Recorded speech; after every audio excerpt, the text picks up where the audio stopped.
I still remember the sound my head made when it hit the concrete floor of my parents' garage. A hollow crack like something irreversible. I was 31 years old, lying flat on my back, staring up at the fluorescent light above my father's workbench, and I could not feel my right leg. My brother was laughing. Not nervous laughing. Not the kind where someone realizes they've gone too far and the laugh is just a cover for panic. He was genuinely, completely, stomach-deep laughing. And my mother was watching him laugh, and she was smiling because she has never in her adult life been able to look at him without smiling. I need you to understand something before I tell you what happened next. What happened next was the worst thing that has ever happened to me, but it was not a surprise. It was the conclusion of a story that started 24 years earlier, when I was 7 years old, and my brother decided that my existence was something to be managed rather than respected. Everything that came after, the hospital, the lawyers, the MRI that my mother still calls that scan like it was something I manufactured, grew directly out of who we were as a family. And who we were as a family was never complicated. It was just sad. My brother is 5 years older than me. Growing up, that gap felt like a canyon. He had friends, he had a car, he had our parents' full and undivided attention in a way I understood early was not going to extend to me. My father worked long hours as a civil engineer and came home with very little left to give. What he had, he gave to my brother. Not out of cruelty, I think. Just out of familiarity. My brother was easy to understand. He was loud, athletic, uncomplicated. I was quiet, I read too much, I had opinions my father didn't know what to do with. He loved me the way some people love a houseplant. He knew I was there. He wanted me to be fine, but fine was the ceiling of his investment. My mother was more complicated. She was warm in small doses and completely emotionally unavailable in ways that mattered. She cooked elaborate dinners and forgot to ask how my day went for literally years at a stretch. She came to my college graduation and spent the reception telling people about my brother's promotion. She was not a bad person. She was a person who had decided somewhere along the way that my brother was her primary emotional project, and the rest of us, including my father, were supporting cast. My brother figured this out before I did, and he used it. He has always been smart about leverage. I moved to Portland when I was 23, got a job doing UX design at a mid-sized software company, built a life that had very little overlap with my family's. I came home for Thanksgiving and Christmas and the occasional birthday. I kept my visits short. I had a therapist named, well, she knows who she is, and she spent 2 years helping me understand that the distance I'd put between myself and my family was not selfishness. It was survival. So when my mother called in March to tell me that my brother and his wife were throwing a family reunion at my parents' house in Ohio, first weekend of June, everyone's coming. Your aunt is flying in from Phoenix. Please don't be the only one who doesn't show up. I did what I always do. I negotiated with myself. I could go for the weekend. I could stay at a hotel. I could leave if things got bad. I was an adult. I had coping skills. I had a return flight booked for Sunday afternoon. I arrived Saturday morning. My parents' house is a ranch style in a suburb of Columbus, the kind of neighborhood where everyone has a riding mower and a basketball hoop in the driveway that nobody uses. My brother and his wife had been there since Friday. His wife, I'll call her what she is, which is a woman who knew exactly what she married, had apparently spent the entire previous day helping my mother rearrange furniture and hang a banner in the backyard. They had rented a bouncy castle for his kids. There were maybe 40 people there by the time I arrived, extended family and neighbors and a few people from my brother's office who I had never met and did not particularly want to meet. My brother greeted me at the door the way he always does when other people are watching. Big hug, both hands on my shoulders, that smile. You actually came. Like it was charming instead of pointed. I said I would, I told him. You always say you will. I let that go. I was good at letting things go by then. I had been practicing for years. The morning was fine. I talked to my aunt, who is my father's sister and the only person in my family who has ever looked me in the eye and said, I know things were hard for you growing up, without immediately following it with, but your brother had his own pressures. I helped my mother carry food out to the backyard tables. I played with my brother's kids, who are genuinely sweet children and are not responsible for their father's character. It was around 2 in the afternoon when things started to shift. My brother and 2 of his work friends had been drinking since noon. Not falling down drunk. Just that particular version of loud that men get when they're performing for each other. He started in on the stories. He always starts on the stories at a certain blood alcohol level. Remember when she was convinced the neighbor's cat had broken into the house? He said this to his friend, gesturing at me with his beer. She made my dad change all the locks. She was 20. I had been 19 and it hadn't been a cat, it had been a gas leak. But I didn't say that. Or the time she drove to urgent care because she thought she was having a heart attack and it turned out to be a panic attack. He shook his head, grinning. Every year with her, man, every year there's something. I put my plate down. I was not going to sit there and be a prop in his performance. I excused myself and walked through the sliding door into my parents' house, intending to get my keys, say goodbye to my mother, and leave 2 hours earlier than planned. I had reached my limit, and I knew it, and knowing it was the whole point of 2 years of therapy. My father's garage is accessible from inside the house through a door off the laundry room. I wasn't going to the garage. I was going to the front hallway where my bag was, but I had to pass the garage door, and it was open, and I could hear my brother behind me saying something to his friends, and I made the mistake of looking back. He was watching me. That's all. Just watching. With that particular expression he gets when he thinks he's about to be very funny. I turned back around. The laundry room floor was dry. I know because I looked at it the next day, from a hospital bed, going over every detail I could remember. The laundry room floor was dry. The garage floor, which I had not planned to step onto, was not. There was a strip of clear fluid. My father's mechanic confirmed later it was spray lubricant, the kind used on hinges and power tools, spread across the concrete just past the threshold in a smooth, deliberate arc. You couldn't see it unless the light caught it. The light wasn't catching it. I stepped through the doorway to reach around and pull the door shut. My foot went out from under me. Not slowly, not with any warning. My foot went completely out from under me and I went down backward and sideways, and my hip and the right side of my skull hit the concrete garage floor in a way that I felt in my teeth. I heard someone gasp. I lay very still because my body was telling me very clearly not to move. "Oh my God," someone said, a woman's voice. She hit her head. I tried to push myself up and couldn't get purchase. My right leg wasn't responding correctly. Not paralyzed. I want to be precise about this because what happened to me matters and the details matter, but wrong. The signals were wrong. The leg would not do what I was telling it to do, and there was a hot, specific pain radiating from my lower right hip up through my spine that was unlike any pain I had experienced before. "I need help," I said. My voice came out smaller than I intended. "Something is wrong with my leg." My brother appeared in the doorway. He looked at me for a moment. "Classic," he said. I stared at him. "I can't, my leg isn't working right." "I need you to call someone." "You slipped," he said. "You're fine. Get up." I cannot get up. My mother appeared behind him. She took one look at me on the floor and her face arranged itself into the expression I have known my entire life. The one that means I am about to be a problem. "Honey, you need to get up. Everyone can see you from the backyard. I don't care who can see me." I was trying to stay calm. I was not entirely succeeding. "Something is wrong with my hip or my spine. I need you to call an ambulance." "You do not need an ambulance," my mother said, in the same tone she used when I was 9, and told her I thought I might have broken my wrist, and she gave me an ice pack and sent me to school. My brother crouched down, and for 1 second I thought he was going to help me. He leaned close enough that only I could hear him. "You always do this," he said quietly. "You always have to make everything about you." Then he stood up and walked back out to the yard. My mother followed him. I lay on the concrete floor of my father's garage for what the hospital later estimated was approximately 25 minutes. I know this because the woman who finally helped me, her name is Deb.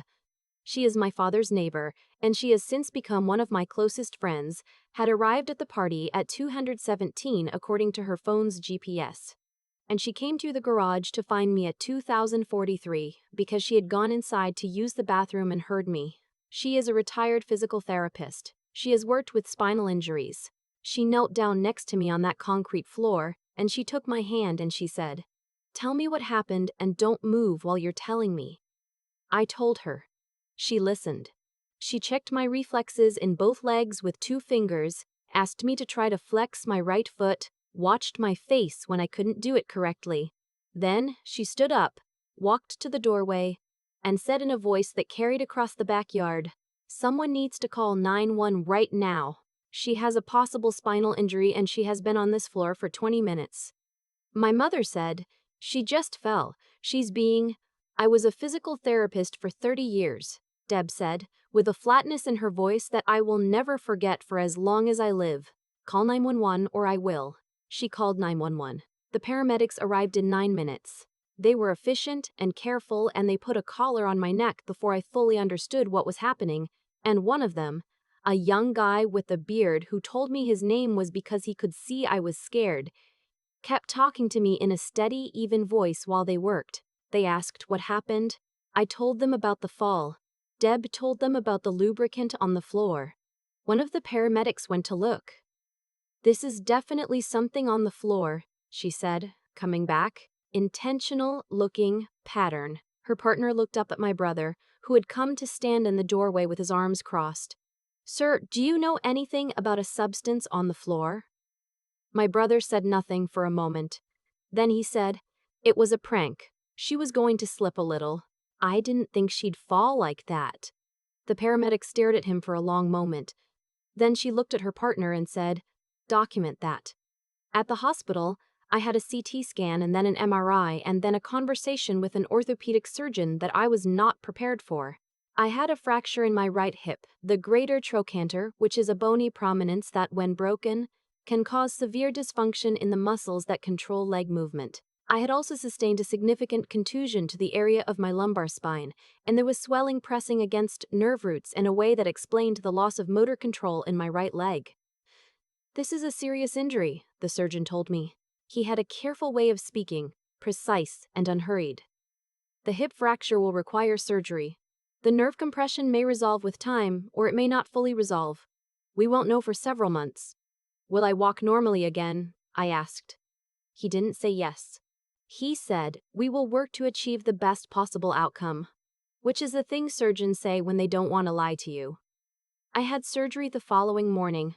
I woke up from anesthesia alone in a recovery room, and the first thing I thought was that my brother was at my parents' house, probably still having his party. The police came to the hospital 2 days later. A detective and a patrol officer, both women. I had already given a statement by phone, but they wanted to follow up in person.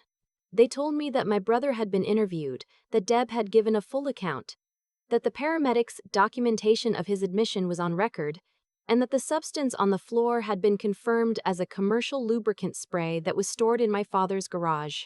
My brother had been charged with reckless endangerment. My parents had been charged with failure to render aid, a lesser charge, but a charge, because of those 25 minutes. Because my mother had told my father I was being dramatic, and my father had not come inside to check on me. Because of 25 minutes on a concrete floor while nerve roots in my spine swelled against bone. I cried when the detective left. Not from relief, from the sheer exhaustion of having been right my entire life and having it finally cost something that I couldn't give back.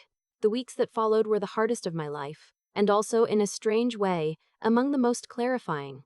I spent 6 days in the hospital and then 8 weeks in a rehabilitation facility, relearning how to walk with a gait that had changed, working with a physical therapist to rebuild strength around a hip that would never feel quite like it had before. The nerve compression gradually improved. By the 3rd month, I had full motor control back in my right leg. By the 6th month, I walked without a limp most of the time. The most of the time matters. It will probably always matter. Deb visited me every week. She brought food from a Thai place near the rehab facility And she sat with me and she did not tell me everything would be okay.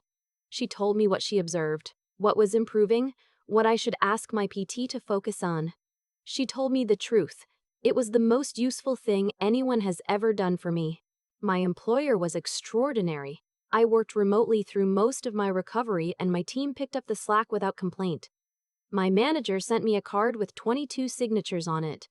I cried over that too. My family did not contact me for 11 weeks. My attorney had advised them, through their attorneys, not to. I heard through my aunt that my mother had told her neighbors that I'd had an accident at the house and was recovering well. Not a word about what caused it. Not a word about my brother. The civil lawsuit was filed 8 weeks after my injury. My attorney, a woman in her 50s who specializes in personal injury and who I chose specifically because she had a framed embroidery in her office that said, "Document everything," laid it out clearly. My brother's homeowner's insurance would cover some of it, his personal assets and my parents, given their knowing delay in seeking care for me, would cover the rest. "Your case is unusually strong," she told me, in the same tone I imagined she used to tell people their cases were weak. "The admission, the documentation, the physical evidence, the medical record of the delay. You have everything." The criminal case resolved 7 months after my injury. My brother pleaded guilty to a felony reckless endangerment charge. He was sentenced to 18 months, with 12 to be served and the remainder on probation. My parents pleaded no contest to a misdemeanor failure to render aid charge. They received probation, community service, and a fine my attorney told me was more symbolic than substantial. The civil case settled 14 months after my injury. I will not give the exact number because it is part of the settlement agreement. But I will tell you that it was enough to cover my medical expenses, my lost wages during recovery, my projected future care costs, and several years of financial security I had not had before. My brother sold his car. My parents refinanced their house. I am 33 now.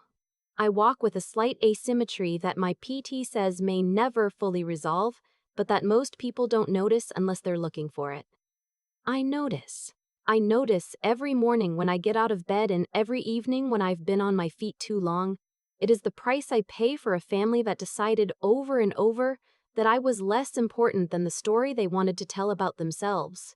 Here is what I didn't expect. I didn't expect to feel, underneath everything else, the anger, the grief, the long, exhausting process of legal proceedings and physical recovery, something very close to freed, not happy, not vindicated, exactly, just free. The thing I had always known about my family, the thing I had spent years trying to articulate in therapy, trying to justify to myself and minimize for them, was now a matter of public record. It was documented. It had been weighed by people with no stake in the outcome, and they had found it to be exactly what I had always known it was. My mother sent me a letter 8 months after the settlement. 4 pages, handwritten, the most she has ever written to me in my life. It was not an apology, not exactly. It was more like an explanation. Here is how I saw it, here is what I thought was happening, here is why I did what I did. She wrote that she knew she had failed me.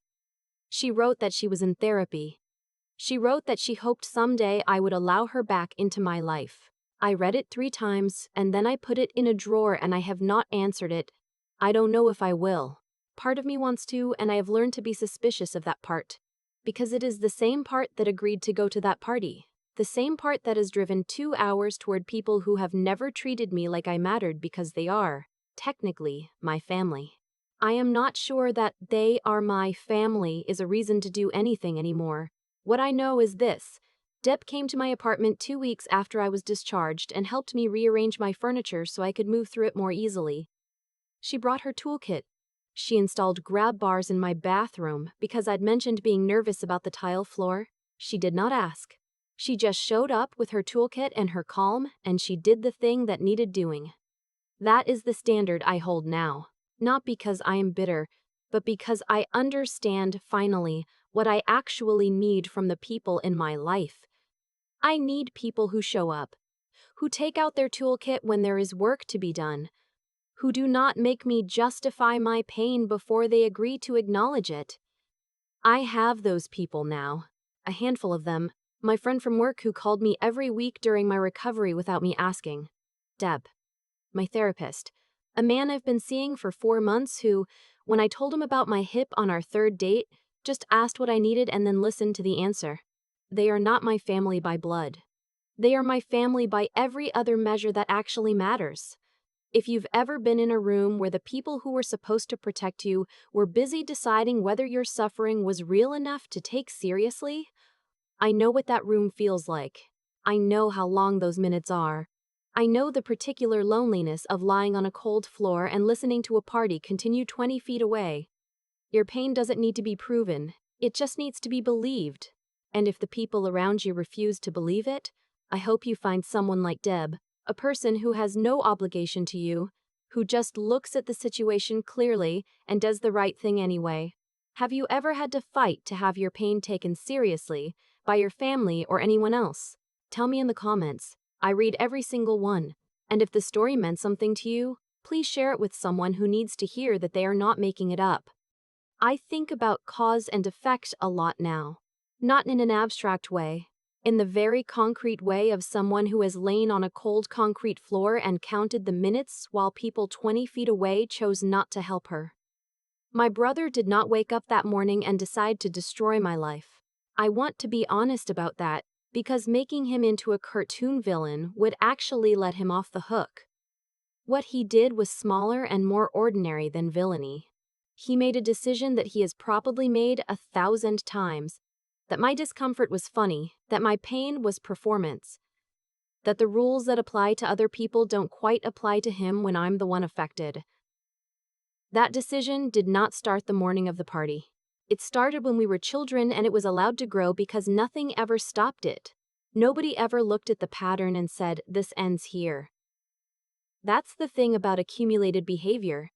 It doesn't feel like a crime in progress. It feels like Tuesday. Until it doesn't. What Deb did. Coming through that garage, kneeling on the floor next to a woman she barely knew, making the call nobody else would make, that also didn't come from nowhere.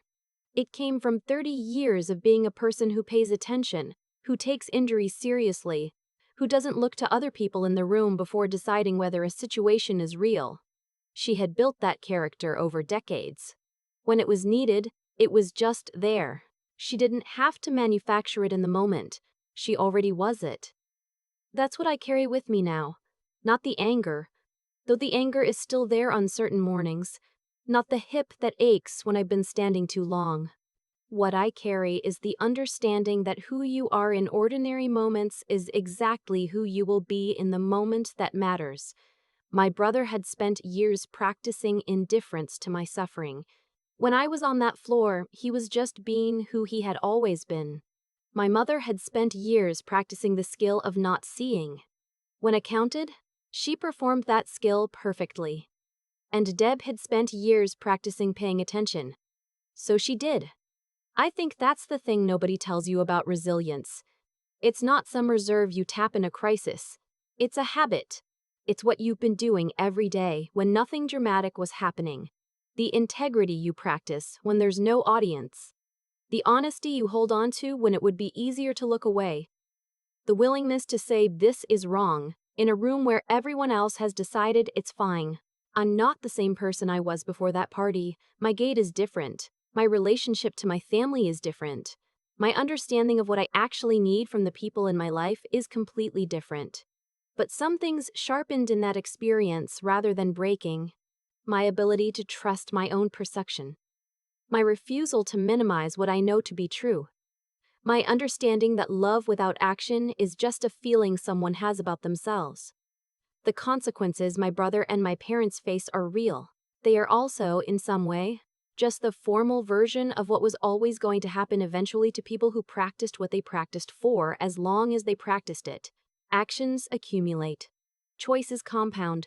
The floor was always going to become what it became. I'm still building, still figuring out what this new version of my life looks like.